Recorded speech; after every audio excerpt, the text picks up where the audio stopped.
गरीब साध साध सब नेक हैं, आप अपनी ठोरे, जो सतलोक ले जाएंगे वो साधु कोई और। फिर परमेश्वर जी ने कहा कि भाई एक दो चादर लाओ, एक नीचे बिछाऊंगा, एक ऊपर ओढ़ कर लेटूंगा। फिर परमेश्वर ने पूछा कि भाई बिजली खां पठान तुम सेना किस लिए लाए हो, वीर देव सिंह बघेल तुम सेना किस लिए लाए हो। दोनों ने नीचे गर्दन कर ली, आमने सामने खड़े थे। दूसरे हिंदू और मुसलमान कहने लगे, हिंदू कहने लगे कि हम आप जी के शरीर को इन मुसलमान काफरों के हाथ नहीं लगने देंगे, हम आपके शरीर का अंतिम संस्कार हिंदू रीति से करेंगे। मुसलमान कहने लगे हम इन हिंदू काफरों के हाथ आपका शरीर नहीं लगने देंगे, हम आपके शरीर का अंतिम संस्कार अपने हिसाब से करेंगे, और यदि ऐसा नहीं हुआ तो हम युद्ध करके शरीर प्राप्त करेंगे। अब परमेश्वर ने कहा, रे बोले आदमियों निकम्यों, 120 वर्ष हो गए मैंने तुम्हें शिक्षा देते ने, आज तक तुम मेरे शिक्षाओं का इतना ही पालन कर पाए हो। आज भी तुम हिंदू और मुसलमान दो बने खड़े हो। खबरदार जे तुमने झगड़ा किया तो मेरे से बुरा नहीं होगा। और सुन लो, इसके अंदर मेरा शरीर नहीं मिलेगा तुम्हें, लेकिन यह जच्चा ना की उनके। फिर भी अगर तुमने झगड़ा नहीं करना है, एक सदर तुम ले लेना, एक मुसलमान ले लेंगे, एक हिंदू ले लेंगे, और सदरों के बीच में जो भी वस्तु मिले आधी आधी बांट लेना। तुम लड़ियो ना भाई, ना तो विनाश हो जाएगा, गृह युद्ध शुरू हो जाएगा, आपसी जुल्म हो जाएगा, महाभारत से भयंकर युद्ध हो जाएगा। लेकिन उनके मन में न्यू थी कि एक बार गुरुजी शरीर छोड़ दे फिर तुम आप देख लेंगे। हाँ, फिर हम न मानना किससे कि नहीं, अपने हिसाब तक कराएंगे हम। अब परमात्मा ने ऐसा ही किया, शरीर तो उनका साथ ही गया था, छोड़ा नहीं था। लेकिन क्या हुआ, जितने सबके समान था, सब जैसे चादर ओढ़ी थी ऊपर के और शरीर के ओढ़ा हुआ जैसे महसूस होता, इतने ही शरीर के आकार के फूल बन गए, सुगंधित फूल। और परमात्मा आकाश में जाकर आकाशवाणी की कि भी देख लो ब्राह्मणों, देखो मैं जा रहा हूं सतलोक को। जब आकाश में देखा तो परमात्मा का नूरी शरीर तेजो में शरीर हो गया और ऊपर आकाश को जा रहे हैं, और ये आकाशवाणी करते जा रहे हैं और कहते हैं उठा लो पर्दा, इसमें नहीं है मुर्दा। चद्दर उठा के देखा, उसमें सुगंधित फूल पाए। हिंदू और मुसलमान कहाँ तो कत्लेआम करने को तैयार थे एक दूसरे के, बिजली खां पठान और वीर देव सिंह बघेल हिंदू राजा आपस में एक दूसरे की ऐसे प्यार से शरीर के ऐसे एक दूसरे से चिपक गए, सीने से सीने का लगाया, आपस में सब हिंदू मुसलमान एक दूसरे से सीने से लगकर ऐसे रो रहे हैं जैसे छोटे छोटे बच्चों की माँ मर जाती है, पिता मर जाता है, और रो रहे हैं और कह रहे हैं हम कति मूर्ख थे, हमने पहचाना नहीं, वो अल्लाह थे, खुदा थे, वो परमात्मा आए हुए थे। जी नमस्कार। सत साहिब जी। क्या नाम है जी आपका? दीक्षा कुशवाहा। दीक्षा जी, कहाँ से आए हैं आप? ग्राम देवरी, जिला रायसेन, मध्य प्रदेश। संत रामपाल जी महाराज से नाम दीक्षा लेने से पहले आप क्या भक्ति साधना करते थे? संत रामपाल जी महाराज जी से नाम दीक्षा लेने से पहले हम सभी देवी देवताओं की भक्ति करते थे। मेरी मम्मी काफ़ी सारे व्रत भी करती थीं, लेकिन उसके बाद भी वो बहुत बीमार रहती थीं, हमेशा परेशान रहते थे हम लोग, आर्थिक स्थिति भी ठीक नहीं थी। उसके बाद हमने जय गुरुदेव से नाम दीक्षा ली और 3 साल तक वहाँ भक्ति की, लेकिन फिर भी हमें कोई लाभ नहीं मिला। दीक्षा जी, जैसे कि आपने बताया कि आपको इतनी सारी साधनाओं को करने के बाद भी लाभ नहीं मिला, तो आपने संत रामपाल जी महाराज से नाम दीक्षा क्यों ली? एक दिन पापा टीवी चैनल चेंज कर रहे थे तो एकदम से साधना टीवी लग गया, उस पर संत रामपाल जी महाराज जी का सत्संग चल रहा था। तो पापा जी कुछ देर देखते रहे तो उनको थोड़ा अच्छा सा लगा। उसके बाद 2-3 दिन उन्होंने रेगुलर देखा, फिर मेरे मामा जी को बताया कि आप ये एक संत जी हैं, उनका सत्संग देखो और ज्ञान सुनो, इनको गुरु बना लो। क्योंकि हमें केवल तब तक यही पता था कि गुरु बनाना ज़रूरी होता है, गुरु सच्चा है या नहीं ये हमें कोई जानकारी नहीं थी। तो फिर हमारे मामा जी ने सत्संग देखा और उनको ज्ञान समझ आया और उन्होंने नाम दीक्षा ले ली। उसके बाद उन्होंने हमारे मम्मी पापा को समझाया कि आप भी यहीं से नाम दीक्षा लें, क्योंकि यही तत्वदर्शी संत हैं। संत जो सदगुरु होता है उसी से नाम दीक्षा लेकर भक्ति करने से ही हमें मोक्ष प्राप्त हो सकता है। तो फिर मम्मी पापा ने भी ज्ञान को समझा और संत रामपाल जी महाराज जी से नाम दीक्षा ले ली। आपने सदगुरु की बात की, तो हम आपसे ये जानना चाहेंगे कि एक रियल सदगुरु की क्या पहचान है। सतगुरु की पहचान संत जन अपनी वाणी में बताते हैं कि जो सदग्रंथों के अनुसार हमें भक्ति विधि बताता है वही सतगुरु होता है। गरीबदास जी महाराज जी कहते हैं, सतगुरु के लक्षण कहूँ मधुर बैन विनोद, 4 वेद 60 शास्त्र कहें 18 बोध। अर्थात जो चारों वेद 18 पुराणों का ज्ञान बताता है, उनके अनुसार हमें भक्ति विधि देता है, वही सतगुरु होता है। दीक्षा जी, जब आपने संत रामपाल जी महाराज से नाम दीक्षा ली तो क्या कोई लाभ भी मिला आपको? संत रामपाल जी महाराज जी से नाम दीक्षा लेने के बाद हमें बहुत सारे लाभ मिले। सबसे बड़ा आध्यात्मिक लाभ, हमें पता चला कि हमें मनुष्य जन्म केवल मोक्ष प्राप्त करने के लिए मिला है और संत रामपाल जी महाराज जी से हमें सद्भक्ति प्राप्त हुई। अब हम निश्चिंत हैं कि हमें मृत्यु के बाद हमारा पूर्ण मोक्ष होगा और हम सतलोक जाएंगे। गरीबदास जी महाराज जी अपनी वाणी में बताते हैं, अजब नगर में ले गए हमको सतगुरु आन, झिल के बिंब अगाध गति सूते 4 दान। अर्थात अब निश्चिंत हैं कि मृत्यु के बाद हम सीधे सतलोक ही जाएंगे, इसमें कोई शंका नहीं।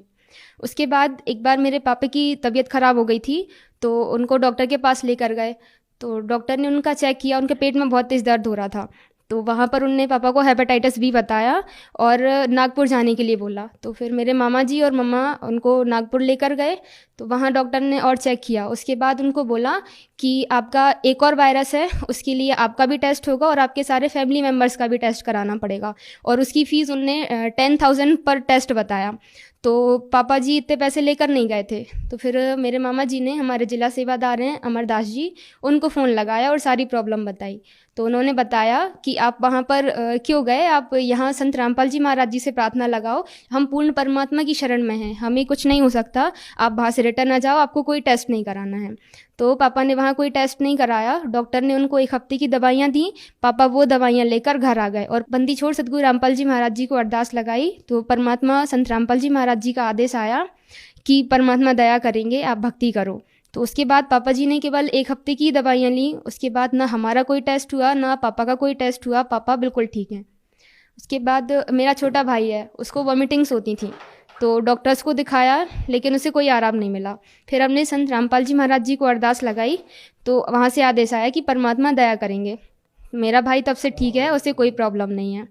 मेरा एकेडमिक रिज़ल्ट, मैं जब 12th में थी तो मेरे सारे फ्रेंड्स लोग वैकेशंस में कोचिंग के लिए गए हुए थे, लेकिन हमारे पास ज़्यादा पैसे नहीं थे तो मैं कोचिंग ज्वाइन नहीं कर पाई। थोड़ी सी टेंशन थी कि 12th का रिज़ल्ट है, पता नहीं कैसा आएगा, कोई कोचिंग भी नहीं और टीचर्स भी बहुत अच्छे नहीं थे हमारे स्कूल में। लेकिन जब 12th का रिज़ल्ट आया तो I was shocked by seeing my result. I passed my 12th CBSE board examination with 87%. And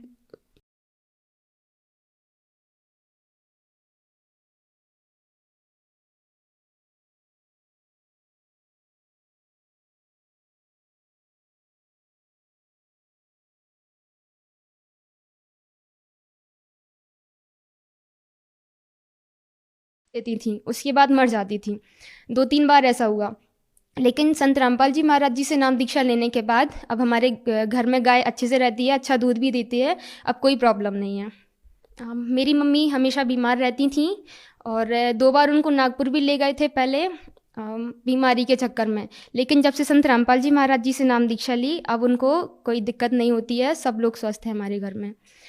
एक बार अभी लॉकडाउन में मेरे पापा जी की तबीयत ख़राब हो गई थी, तो उनको हम नरसिंहपुर लेकर गए। तो वहाँ डॉक्टर ने बताया पापा का ऑक्सीजन लेवल 75 हो गया था। तो डॉक्टर बोले कि आप इनको जल्दी से एडमिट कराओ क्योंकि ऑक्सीजन इनको लगानी पड़ेगी। तो मामा जी घर लेके आ गए कि कोई ज़रूरत नहीं है, अपन परमात्मा को अरदास लगाएंगे।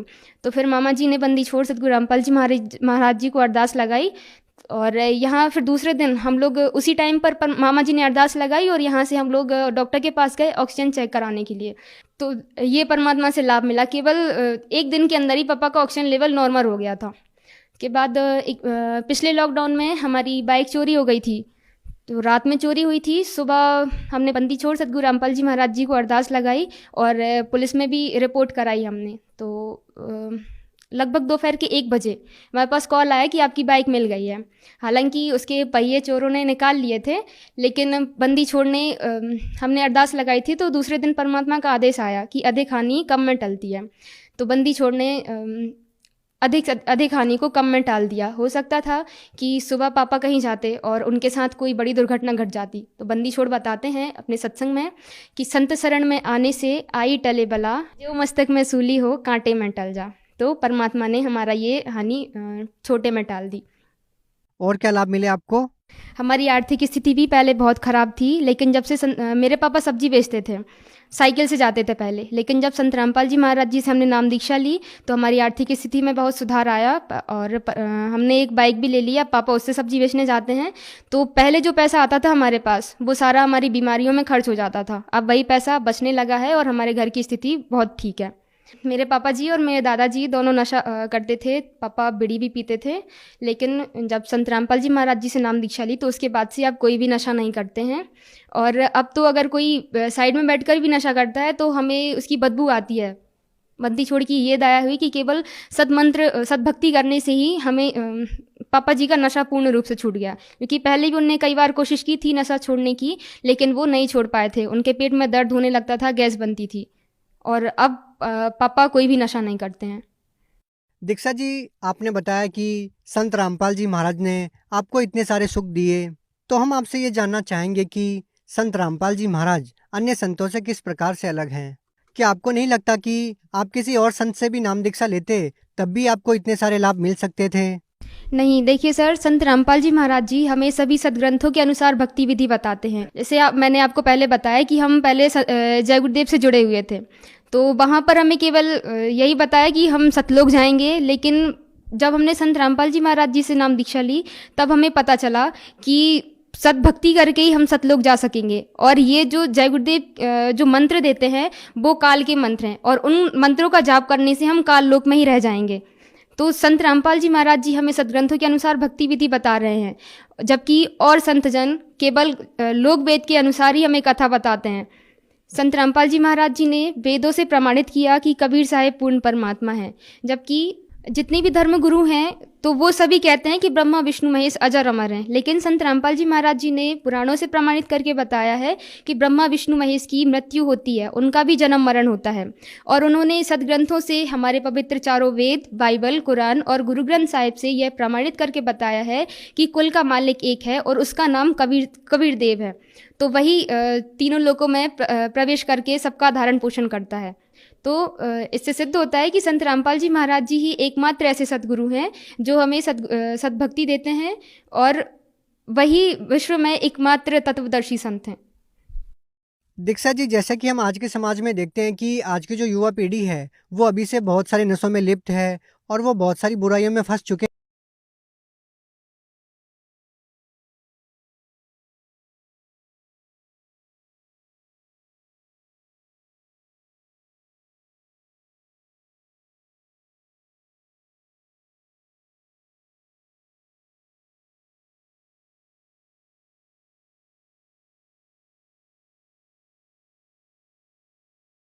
दीक्षा लेकर सद्भक्ति की जाए तो आप इन सब बुराइयों से दूर भी रहेंगे, और आप जो गोल अचीव करना चाहते हैं आप वो भी परमात्मा की दया से गोल अचीव कर पाएंगे। जैसे मैंने अपने बारे में बताया कि मेरे फ्रेंड्स कोचिंग के लिए गए थे, बट मैंने बिना किसी कोचिंग के अच्छे मार्क्स स्कोर किए।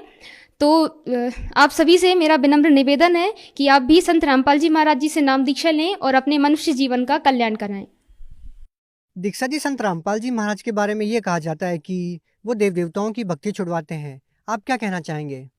देखिए, ये तो झूठ है, क्योंकि संत रामपाल जी महाराज जी उनकी भक्ति छुड़वाते नहीं। हमें सदग्रंथों में जो प्रमाण है उसके अनुसार हमें उनकी भक्ति विधि बताते हैं। जैसे गीता जी अध्याय 16 श्लोक 23-24 में कहा है कि जो शास्त्र विधि को त्याग कर मनमाना आचरण करते हैं उनको ना कोई सुख होता है, ना उनकी गति होती है, और ना ही उनको मोक्ष प्राप्त होता है। और हम व्रत करते हैं, जबकि गीता अध्याय 6 श्लोक 16 में स्पष्ट मना किया गया है। हम मंत्र जाप करते हैं हरे राम हरे कृष्णा, जबकि इनका हमारे पवित्र सदग्रंथों में कहीं भी प्रमाण नहीं। गीता जी के अध्याय 8 श्लोक 13 में केवल ओम मंत्र के जाप के लिए कहा हुआ है। तो इन सब मंत्रों के जाप करने से हमें कोई लाभ नहीं मिल सकता। संत रामपाल जी महाराज जी हमें सदग्रंथों के अनुसार भक्ति बता रहे हैं, उनकी भक्ति छुड़वा नहीं रहे हैं। दीक्षा जी, ऐसा क्या होता है कि जो भी संत रामपाल जी महाराज से नाम दीक्षा लेता है, चाहे वो छोटा हो चाहे बड़ा हो, उनको वेद और गीता के अध्याय कंठस्थ होते हैं? ऐसा संत रामपाल जी महाराज आप लोगों को क्या ज्ञान देते हैं, क्या कारण है? आज तक जितने भी धर्मगुरु हैं, मंडलेश्वर हैं, वो केवल गीता और वेदों का नाम लेते हैं, लेकिन उन्हें उनका कोई ज्ञान नहीं। जबकि संत रामपाल जी महाराज जी हमें सभी सदग्रंथ खोल खोल कर दिखाते हैं, टीवी के माध्यम से प्रोजेक्टर पर दिखाते हैं उंगली रखकर कि परमात्मा कौन है। उन्होंने सभी सदग्रंथों से प्रमाणित करके बताया है कि कबीर परमेश्वर ही पूर्ण परमात्मा है, वह सतलोक में रहता है। हम कौन हैं, हम कहाँ से आए हैं और हमारा जन्म और मृत्यु क्यों होता है, हमें भक्ति क्यों करनी चाहिए या कौन सी भक्ति हमें करनी चाहिए, ये सभी ज्ञान हमें संत रामपाल जी महाराज जी ने सदग्रंथों से प्रमाणित करके बताया है। उनका ज्ञान अद्वितीय है, अविरल है। दीक्षा जी, आज की जो युवा पीढ़ी है वो कहीं ना कहीं अपने पथ से भटक चुकी है, वो बहुत सारी बुराइयों में लिप्त हो चुकी है। तो आज की युवा पीढ़ी को आप क्या संदेश देना चाहेंगे?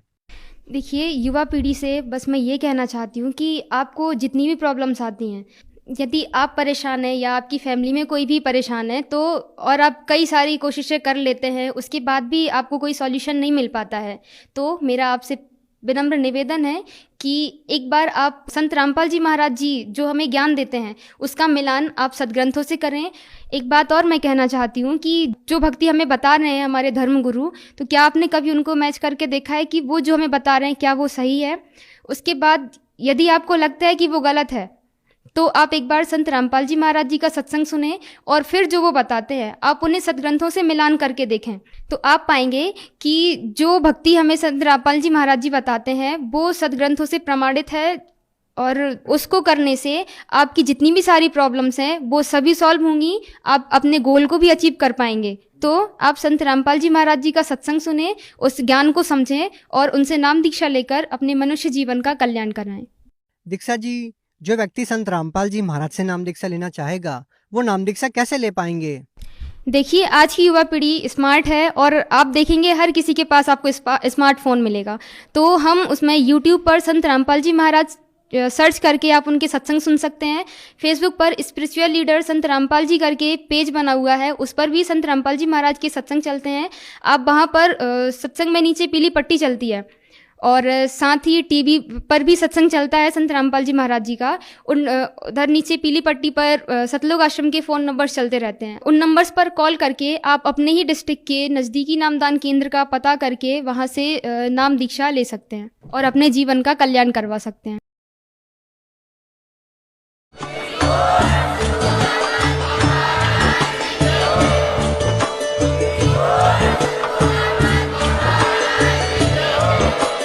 आप सुन रहे थे जगत गुरु तत्वदर्शी संत रामपाल जी महाराज जी के मंगल प्रवचन। अधिक जानकारी के लिए विजिट कीजिए हमारी वेबसाइट www.jagatgururampalji.org। संत रामपाल जी महाराज जी के शुभ आशीर्वाद से पूरे विश्व भर में 500 से भी ज्यादा नाम दीक्षा केंद्र हैं, जिन पर संत राम